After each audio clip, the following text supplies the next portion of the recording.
Magandang araw, sambayan ng Pilipino, magandang araw mga kababayan. Kasama niyo po ngayon si Ka Eric sa isa na namang episode ng ating Balita at Talakayan.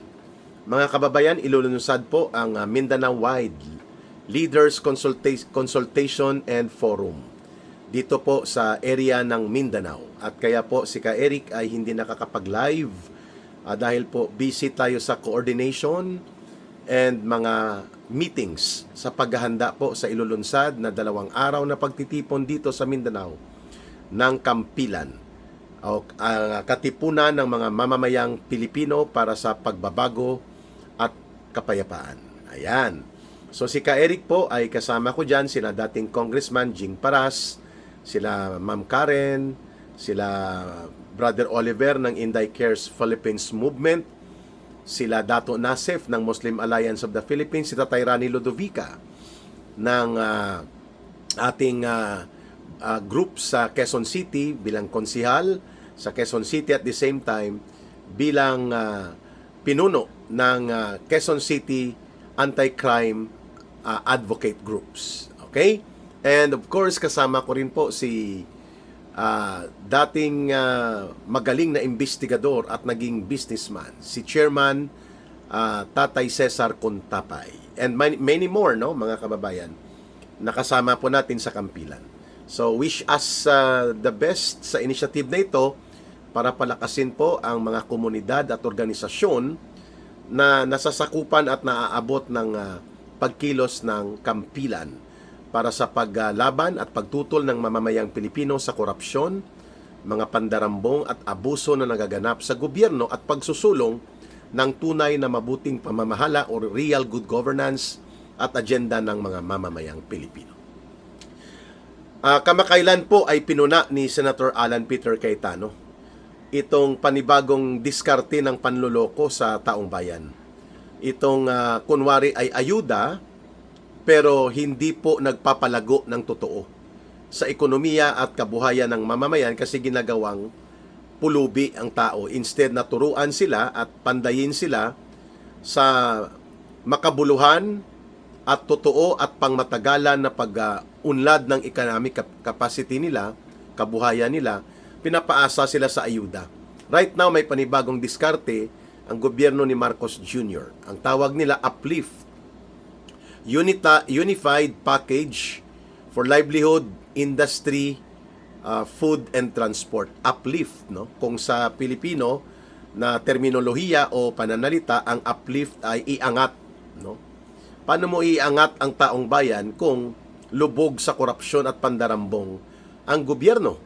Hindi pa nga naipapaliwanag ni Ginoong Marcos ang pagtuturo sa kanila ni Saldico na sila di umano ang mastermind ng kanyang pinsan sa pagkakaroon ng almost 1.9 trillion pesos na mga nawala na pondo gamit ang flood control scam, mga kababayan.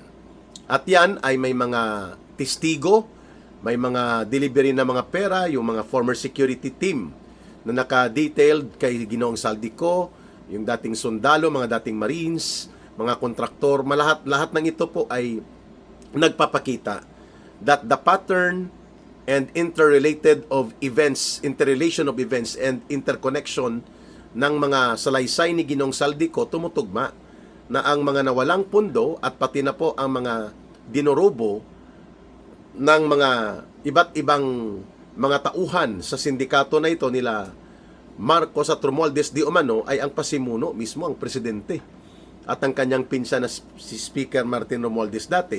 Itinuturo ito nila Governor Chavit Singson, nila Congressman Mike Defensor, nakakulong na nga ngayon, and many more mga testimonial and public revelations. Subalit, ang ginagawa ng gobyerno, tinatakot, iniipit ang mga nagsasalita, pinapakulong, ginagawa ng kaso, gamit ang kanyang attack dog agency na ombudsman at minsan DOJ at NBI para po lumpuin at paralisahin ang Democratic Political Opposition and People's Opposition Movement. Kagaya ng nangyari kina Senator Jingo Estrada, Senator Marcoleta, si former Congressman Mike Defensor, and even si Senator Bato de la Rosa.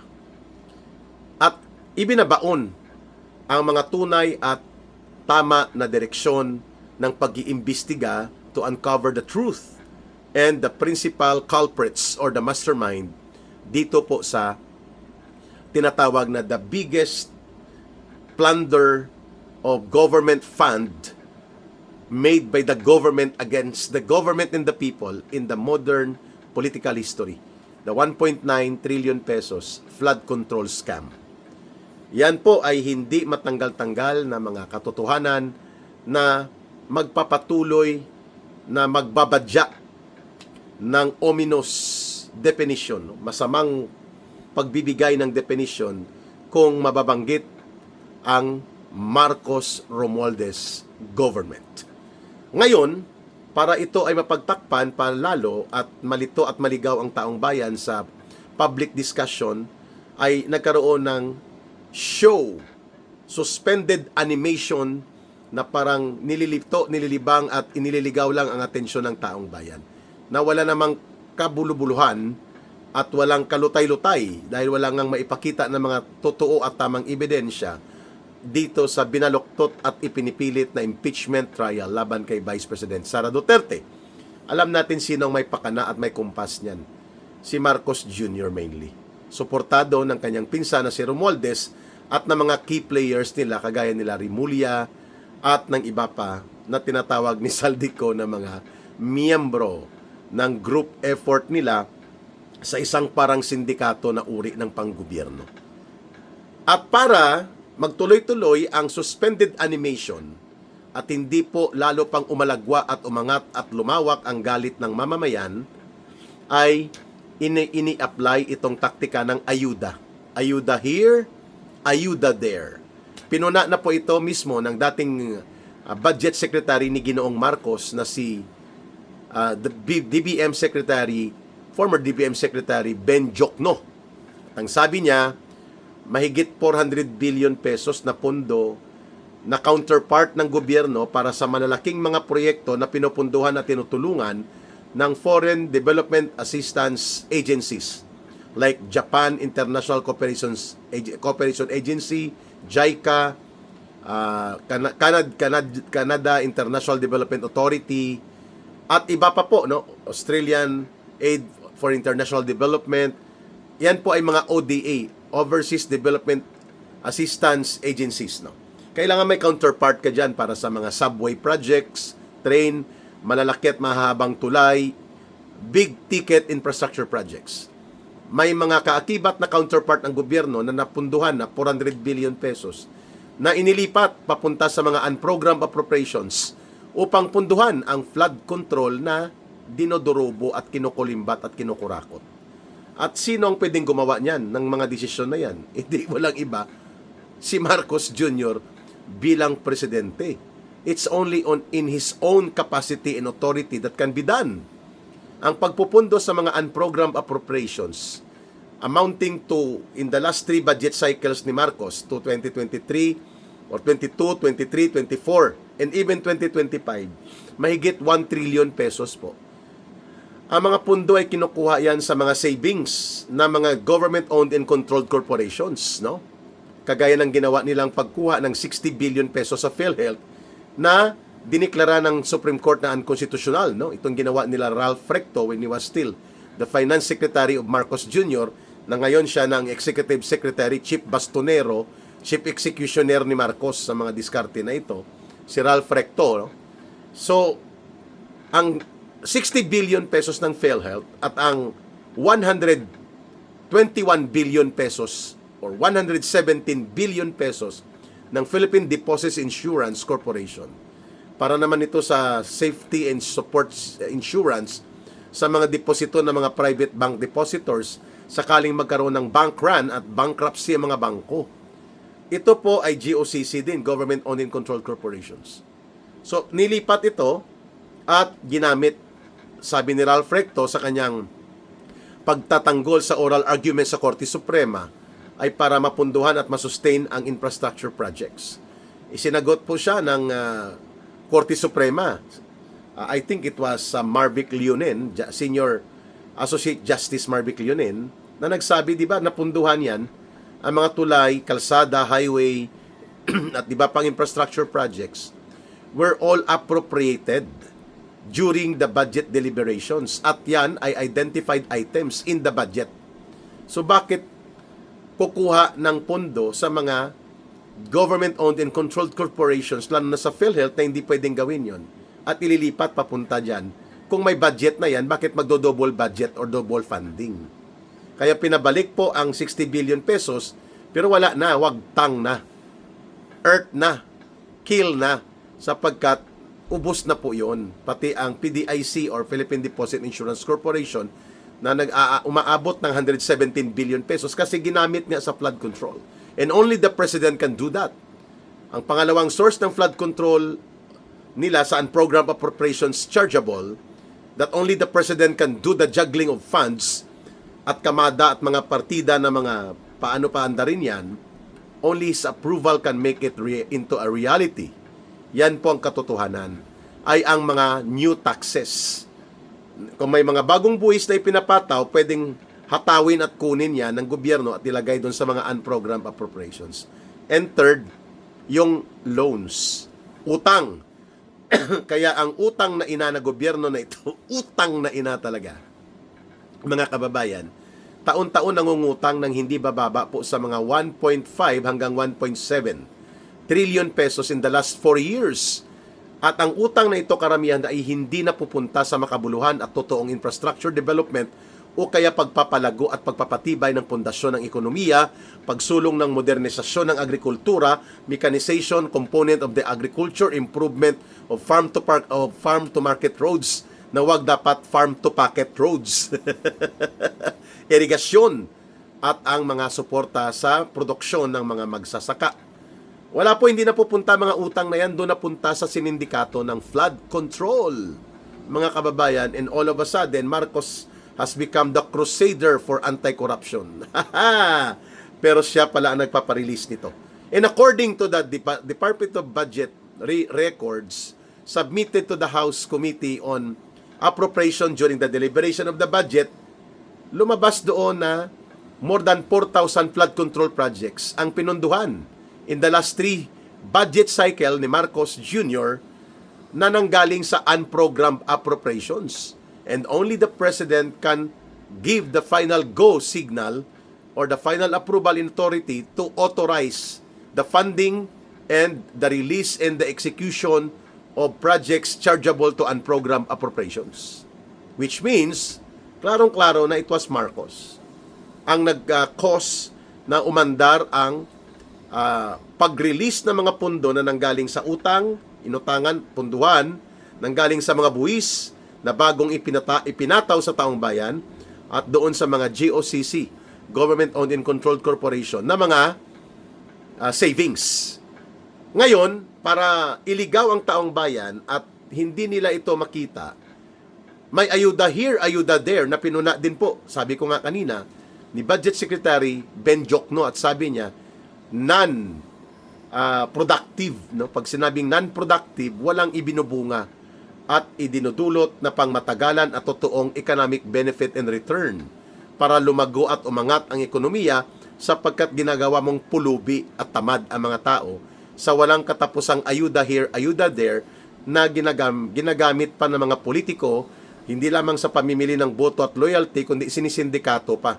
Maraming reports po yan at hindi yan may tatanggi ng DSWD at ng DOLE sa TUPAD, sa AIX, AKAP, MAIX, whatever it is, na ang ibibigay sa iyo 3,000 pero ang pinirmahan mo doon, ang nakapadded na pirma mo 5,000 or minsan dahil sabay-sabay 7,000 or 10,000. Maliban pa sa issue ng korupsyon, wala talagang katuturan at kabuluhan yung ayuda sapagkat ginagawa mong pulubi at tamad at palaasa ang taong bayan instead na ipanday mo ang kanilang kakayanan, ang kanilang kapasidad, ang kanilang skills na malaya na pwede silang mabuhay ng malaya at may kakayanan na isustain ang kabuhayan nila. Yan ang pinakasimple na doktrina niyan ay ang sinasabi ng mga matatandang kasabihan natin, give man a fish and he will live for a day. But teach a man how to fish will make him live for the rest of his life. Ayun. Dahil tinuruan mo siyang maging independent at maging kapaki-pakinabang sa kanyang lipunan at binigyan mo siya ng pagkakataon na ang kanyang kakayanan bilang tao ay magamit niya upang maging kapaki-pakinabang sa kabuhayan niya at sa pag-usad ng lipunan at buong komunidad. Yan ang mas makatarungan at mas makatotohanan na uri ng pagbubuo ng development sa isang lipunan. Hindi po ang ayuda here, ayuda there. Kaya itong ini-expose ni Senator Alan Peter Cayetano na kaya pala talaga ibigay ang 10,000 support and subsidy to the people na kanyang naging campaign propaganda or campaign lines sa eleksyon ng 2025 nang tumakbo siya bilang senador 2025 or 2019, sapagkat ngayon magbibigay si Marcos Jr. mula sa kaban ng bayan, hindi naman niya pera yun 12,000 para sa Uplift, United Package for Livelihood Industry and Food and Transport. Pero ito ay subject to political manipulation, of course, kasi dadaan yan sa mga kongresista, dadaan yan sa mga mayors or governors na kaalyado at gamit ng gobyerno at coordinated sa DSWD or kung ito ay dadaan sa direkta sa DILG. Kung DILG, edi kina John Vic Rimulya yan. O kaya direkta from Malacanang, hindi kay Benhur Abalos kasi siya ngayon ang cabinet secretary or secretary to the cabinet ni Marcos na parang representante ni Marcos sa lahat ng mga cabinet functions and pati sa pag-coordinate ng cabinet operations. At mukhang may special tasking siya, mukhang tatakbo ito si Abalos muli sa pagkasenador, na ikutan niya ang buong bansa. So the Uplift is nothing but a consolidated na pulubi style treatment pa rin. At pero ang pinupunto ni Senator Alan Peter Cayetano, kung may pera pala at pundo na ganyan, ba't hindi natin gamitin sa tama na direksyon? Dahil nga billion-billion ito, hundreds of billions I think in the last 4 years ni Marcos Jr., hindi bababa po sa mga 400 to 500 billion pesos ang mga ayuda na walang pinatunguhan kundi ginawang pulubi at palaasa ang taong bayan at marami pa naging tamad. At instead na yon ay pinanday para palakasin ang agrikultura, totoong palaguin ang ekonomiya sa kanayunan at ibigay ang oportunidad na pandayin ang manufacturing and industrial development ng ating bansa. 500 billion pesos in the last 4 years wasted or misappropriated and misdirected sa ayuda na which is a political loyalty buyout scheme ng mga politiko na ginamit din ni Marcos at Romualdez. A lot of things could have changed fundamentally kung inayos ang agrikultura, pinalakas ang mga farm to market, post-harvest, pre-harvest, and production and market support na dapat pinunduhan, irigasyon, mechanization. Wala. Kaya palaasa tayo sa importasyon kahit tayo ay isang bansang agrikultural. Pati isda, galunggong ini-import natin, pati mga manok, gatas, asin, nag-i-import tayo. So anong uri ng katuturang gobyerno mayroon kapag hindi niya alam ang mga fundamental na usapin ng development and economic and prosperity direction na dapat niyang gawin? Puro ayuda na ginagamit sa political manipulation and buyout ng fake and artificial loyalty ng mga tao. Kaya I join in that kind of perspective na sinasabi ni Senator Alan Peter Cayetano na hindi po mabubuhay at aangat ang ating bansa kung nakasandig sa ayuda na hindi naman po tama at hindi totoo at makasaysayan na naging tumpak na programang umangat ang isang lipunan o isang bayan. There is no existing facts of history na magpapakita na through ayuda ay umangat ang mga bansa at naging maunlad. That's not the case, no? But instead, palaguin mo ang agrikultura, palakasin mo ang pundasyon ng industriya, i-develop mo ang manufacturing sector at palakasin mo ang mga kaakibat na economic and political infrastructure at mabuo mo ang independent na pang-ekonomiya na kapasidad ng lipunan at napakaraming resources ng isang bansa. ay yan po ang naging model ng Singapore, ng Japan, ng South Korea sa mga bansa natin, bagamat hindi sila kasing yaman sa natural resources, pero matino at maayos ang naging direksyon ng kanilang panggobyerno. Kaya napag-iwanan po tayo after 60 years ng mga kasabayan natin. In the 60 and early 70, ang Pilipinas po ay nasa number 2 sa pinaka-progresibong bansa. But after 60 years almost na nakaraan, pinag-iwanan na tayo ng bansang Singapore, South Korea, Japan, Vietnam, Thailand, Malaysia, Indonesia. At ang naiwan na lang na parang kapare-pareho natin na lugmok pa rin at bansot ang ekonomiya at gumagapang sa kahirapan ang milyong-milyong Pilipino o mamamayan nila, kagaya sa atin ay ang bansang Myanmar at Bangladesh and I think Cambodia. Mga kababayan. So ganyan po, ang ayuda is nothing but a political tool to buy out artificial and fake political loyalty. Nothing more. Kaya hindi tayo aangat. Kaya how much and how many billions of pesos ang gagastusin na naman dito sa uplift? Wala itong patutunguhan sapagkat ito po ay pulubi mentalidad. At ginagawa, uulitin ko, tamad at palaasa ang mga tao.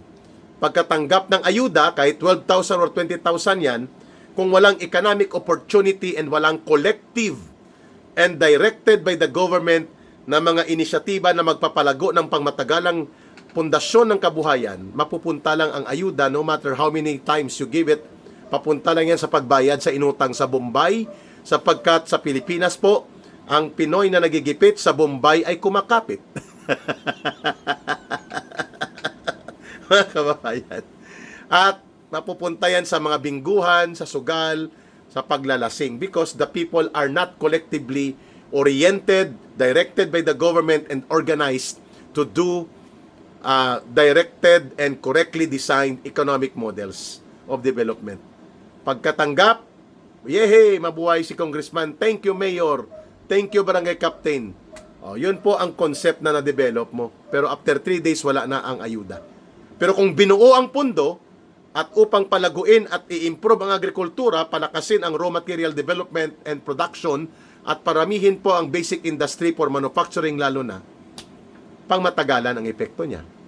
At babalik ka doon sa pangmatagalan na pangangailangan upang tugunan na hindi magiging mahirap ang mga tao, dapat may trabaho at dapat sustainable ang development ng produksyon at malawakan ang pag-unlad at pagsulong ng disenyo ng ekonomiya. Yan ang tamang ayuda, hindi ayuda na pulubi at palaasa ang taong bayan. Kaya itong uplift, billions and billions of pesos will again be wasted to nothing because of political gimmick rather than development model that should be seriously taken as a direction that must be implemented ng isang matino na panggobyerno. Sana.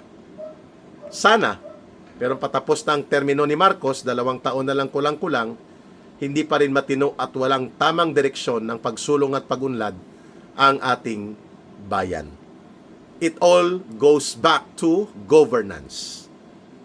Maraming salamat po mga kababayan sa pagtitiwala, panunood, pakikinig at pagmamahal ninyo sa ating political advocacy platform sa Eric Celis YouTube channel at sa lahat po ng plataforma na mapapakinggan at mapapanood ang mga matatalas at matatalinong talakayan na atin pong isinusulong sa tamang perspektiba at konteksto ng pagdiscuss ng mga issue na nakakaapekto sa buhay ng mga mamamayang Pilipino.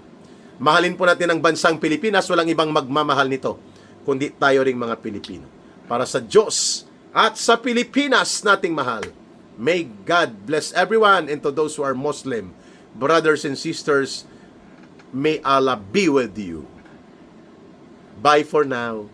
Ito po si Ka Eric. Mabuhay!